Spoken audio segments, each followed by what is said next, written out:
Bonsoir, je suis en compagnie de Thomas de Boncaire. Il est le président du Collège national des neurologues des hôpitaux généraux, mais ce n'est pas tout à fait à ce titre-là, bien que j'ai souhaité le recevoir. Il va intervenir au cours de ces JNLF dans deux controverses. La première, sur la conclusion du neuro-Covid existe-t-il? Et une seconde controverse, est-ce que les accidents vasculaires vont conditionner la survie des services de neurologie, notamment dans les hôpitaux généraux? Alors Thomas, venons-en sans déflorer totalement la conclusion sur le neuro-Covid existe-t-il? Car on a pu voir tout au long de cette année de nombreux postes de la SFN notamment, dans lesquels tu intervenais sur ces complications, ces descriptions neurologiques au cours du neuro-Covid. Qu'en est-il? Tout d'abord, merci de m'avoir invité à parler de ces deux controverses, Jean-Philippe.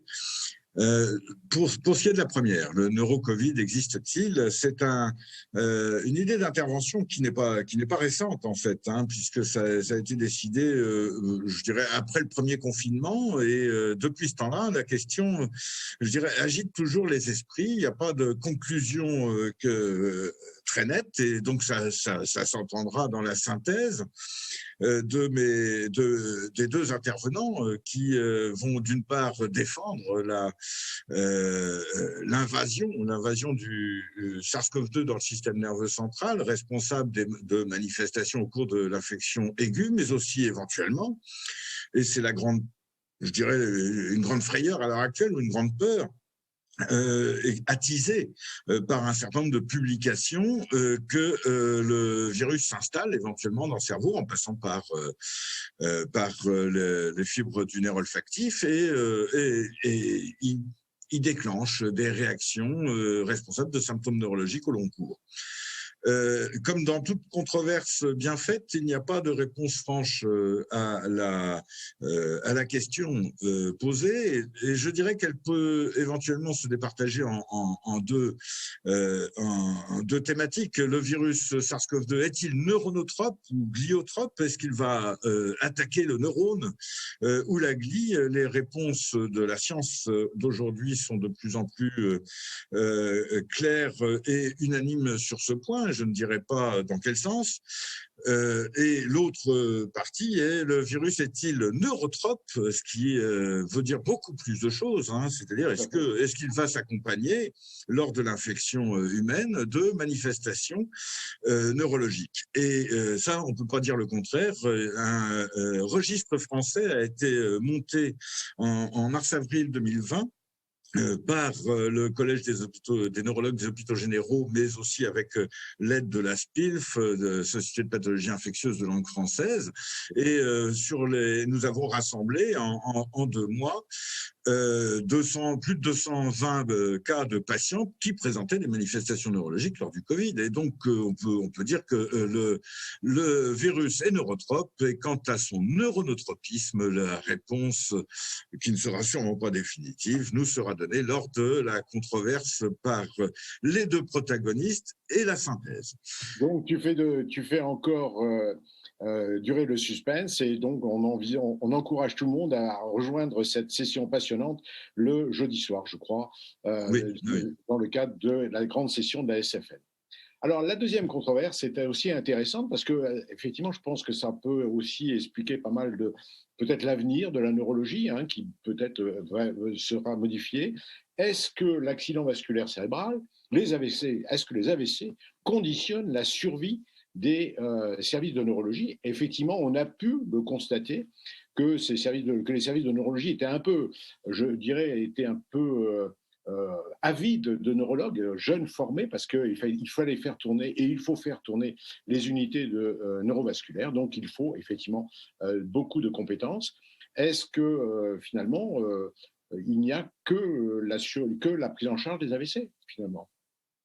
Oui, c'est une question très, très, très importante, que la survie des services de neurologie. Si elle est uniquement conditionnée par la prise en charge en aigu des accidents vasculaires cérébraux, cette survie est menacée dans de nombreux endroits. Je dirais pas tous les hôpitaux. Les hôpitaux qui disposent de grosses équipes de neurologie ne sont pas trop menacés, mais néanmoins, quand viendra la thrombectomie de façon beaucoup plus générale, eh bien cet exercice sera évidemment encore plus lourd à porter qu'il ne l'est actuellement. Hein. C'est vrai que des équipes qui sont de l'ordre de 3, 4, 5 neurologues dans un certain nombre de services de neurologie, notamment de CHG évidemment, ont énormément de mal à remplir leurs obligations de permanence des soins, ce qui aboutit à un découragement certain et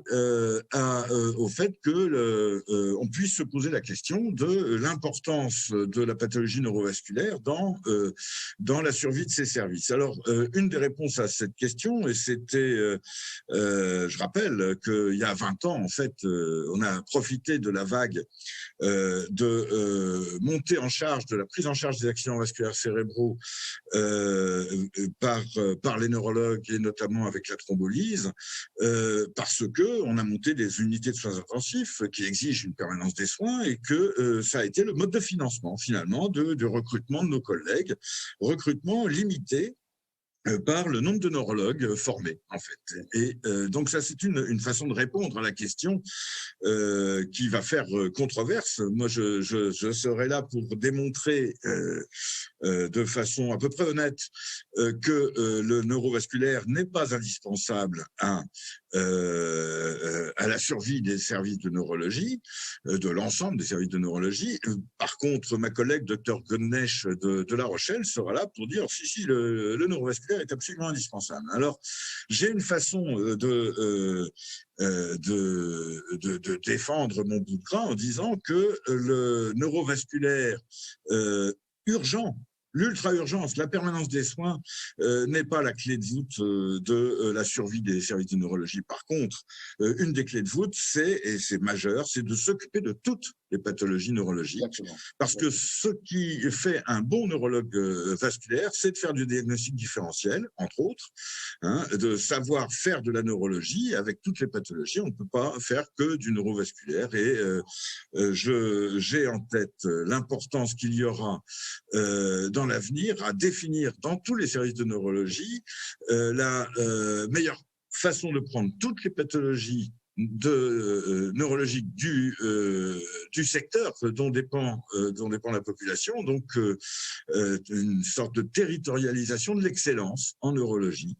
Et ceci reposera d'une part sur les services de neurologie des hôpitaux de proximité, que peuvent être les CHU, que sont les CHG, très certainement, tous les endroits où il y a des SAU, et que sont les neurologues de ville, avec la pratique que l'on aura d'une réseauification, si on peut dire, de la prise en charge des pathologies, notamment pathologies chroniques, mais de l'ensemble des pathologies neurologiques au plus près des patients, en ayant toujours la possibilité d'un centre de recours pour les diagnostics difficiles, mais pas forcément pour la prise en charge au plus près. Exactement, et nous souhaitons, effectivement, nous travaillons beaucoup avec les services de neurologie de proximité et on veut que ces services-là soient tout à fait polyvalents et non pas uniquement axés sur telle ou telle surspécialité de notre spécialité. Eh bien, merci infiniment Thomas de nous avoir accordé ces quelques instants. Rendez-vous donc jeudi pour la controverse sur le neurocovid existe-t-il et vendredi dans le cadre d'une belle session, parce qu'il y a aussi le quiz des régions, hein, je crois, et pour cette controverse sur la survie des services de neurologie. Merci infiniment Thomas. Merci Jean-Philippe.